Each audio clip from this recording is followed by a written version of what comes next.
The Lord be with you. And with your spirit. A reading from the Holy Gospel according to Saint Luke. Glory to you, O Lord. The people were filled with expectation, and all were asking in their hearts whether John might be the Christ. John answered them all, saying, I am baptizing you with water, but one mightier than I is coming. I am not worthy to loosen the thongs of his sandals. He will baptize you with the Holy Spirit and fire. After all the people had been baptized, and Jesus also had been baptized and was praying, heaven was opened, and the Holy Spirit descended upon him in bodily form like a dove. And a voice came from heaven, You are my beloved Son. With you I am well pleased. The Gospel of the Lord. Praise to you, Lord Jesus Christ.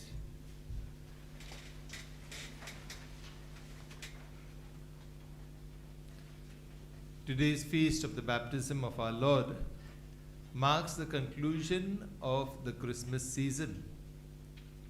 And while it marks the end of the Christmas season, it also marks the beginning of ordinary time. And so, this feast of today is a feast of transition.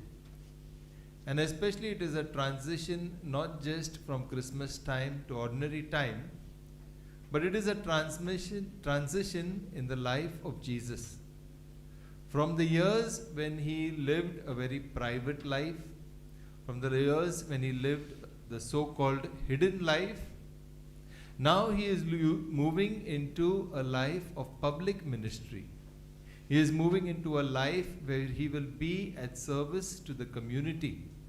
He will be able to reach out to many and different people. This feast is also continuing the echoes of the feast of the Epiphany that we celebrated last Sunday. Because the baptism is also another manifestation of our Lord. He began, of course, by manifesting himself to the shepherds, then to the three kings, but now he continues to manifest himself to the entire world. And his baptism was actually God announcing his divinity. God announcing Jesus' divinity to the whole world, to not just the followers of John the Baptist, but to the followers of Jesus and to the entire world. And this manifestation of Jesus will continue again in different ways throughout his life.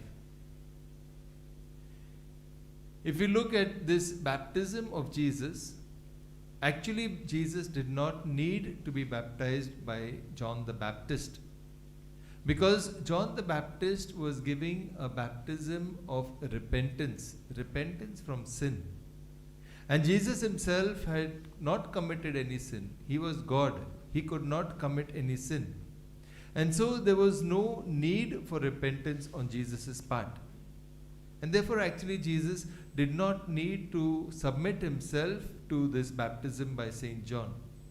And nonetheless he comes to John and he receives baptism. And why would he do this? Why does Jesus do this? Jesus does this because, first of all, he wants to affirm all that John stood for and all that John was speaking about. He is affirming who John is, John the Baptist. He was the person who had come to prepare the way for the Messiah. So John the Baptist was preparing the way. And when Jesus submits himself to the baptism by Saint John, he is submitting and saying that John the Baptist was preparing for me. John the Baptist was preparing for my coming. And so what he is announcing now is that with my coming, it is now a new era of grace. So when Jesus submits himself to the baptism by John the Baptist, he says, now we have a new era of grace. Now there is this transition from the Old Testament prophets to the New Testament era of grace and of truth. The other reason why he submits himself to the baptism by St. John the Baptist is because in all other instances, the waters of baptism made the person holy for all other persons, except for Jesus. For Jesus, what happened when Jesus went through the baptism by St. John? He made all waters holy. He made all the waters that would be used for baptism down the ages holy. And so if we use holy water today for baptism, it is because these waters have been made holy by Jesus when he submitted himself to this baptism. So Jesus sanctified all water. And Jesus made this water available not just for baptism, but in baptism for salvation. And that is why the waters of baptism are also called the waters of salvation. He sanctified all those waters. And the third thing is that when Jesus submitted himself to the baptism by St. John, he was manifesting himself. He was showing himself. The heavens opened and the Holy Spirit descended upon him, and a voice was heard from heaven. It was a manifestation of God the Father in which he manifested Jesus as his son. So it was a manifestation of the sonship of Jesus. And he said, "This is my beloved son." So he was saying not just that he is my son, but that he is God himself. And so it was an affirmation by God the Father that this is my beloved son. It was, so to say, an introduction that God the Father was giving to Jesus as he began his mission in the world. And so it was not necessary, and yet Jesus submitted himself to this baptism by John the Baptist. And this baptism happens in three images that come across to us. The first image that happens at the baptism is the opening of the sky. The skies were opened. It was not just a meteorological happening. It was not just something spectacular that happened, that thick, dark, gloomy clouds kind of parted and then there was a bright, unexpected ray of sunshine. It was not just about that. What had happened was, towards the end of the Old Testament, the chosen people, Israel, were committing a lot of sin and they were going against God. And God was getting increasingly irritated with this people. And so he had stopped, for a long time, he had stopped sending his prophets. And so all the people believed that now the heavens were closed because no prophets were coming. No prophets were being seen and experienced in the world. It was, so to say, that God had retreated into the heavens and the heavens were closed. And so in this context, when Jesus Christ is baptized, the heavens were opened, and not just that the heavens were opened, but salvation was now made available to the people once again. And that is why it becomes something very significant. That at the moment of the baptism, the heavens were opened, and now the connection between God and his people is opened once again. And the beauty is that it's not just that the heavens were opened, but now nobody will be excluded from heaven. Everybody has access to heaven. And that is why the opening of the heavens, the opening of the sky becomes significant. And the second sign that happens at that particular moment is the dove. St. Luke does not say that the dove came down from heaven, but he says that the Holy Spirit descended like a dove, in bodily form, but like a dove. From the heaven, manna came in the Old Testament. But also from the heavens there was destruction that came upon Sodom and Gomorrah, fire and brimstone. From the heaven came the floods, the waters that flooded at the time of Noah, that flooded the entire world. So from heaven, not only good, but also some punishment came. And yet from this heaven comes the dove as a sign of hope. The dove comes as a sign of hope for the future. But not simply as a sign of hope, it is a sign of the tenderness of God. It is a sign of the love of God, a concern that God has for us. The dove constantly seeks its nest. The dove returns to its nest regularly. And so our God also comes to us and makes his home within us. And so the symbolism of the dove becomes ever more effective for us, that we are temples of the Holy Spirit. That the Holy Spirit finds its home within each one of us. That is why the baptism of Jesus. And then there is that voice from heaven. As I said, this voice from heaven is a public acclamation from God, a public recognition that this is my beloved Son. It is an answer to a question, because he says, you are my Son. You are my Son. That means Jesus is similar to the Father. Jesus too is God. That in the Father, the Son is in the Son, the Father is reflected.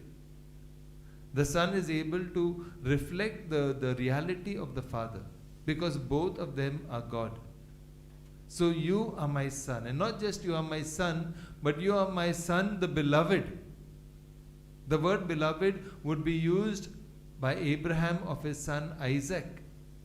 His son Isaac, who was would be offered, or was supposed to be offered as a sacrifice. And it is his beloved son.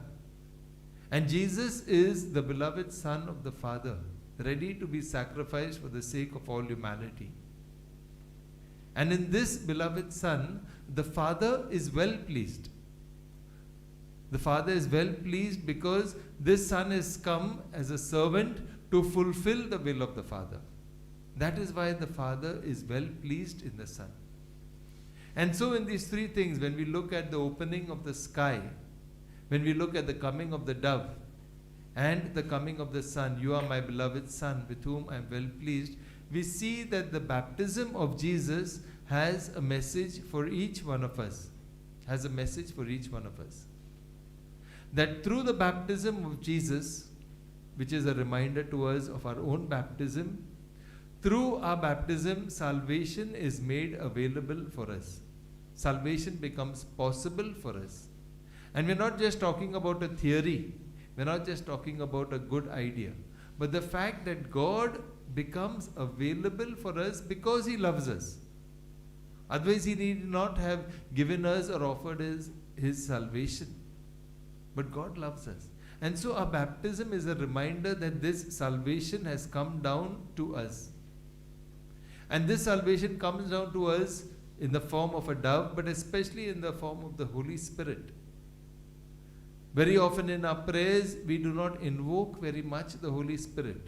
Or sometimes we think that the Holy Spirit is the prerogative or the ownership of those who are the so-called charismatics, those who raise their hands and say, praise the Lord, hallelujah. But the Holy Spirit is not restricted only to them.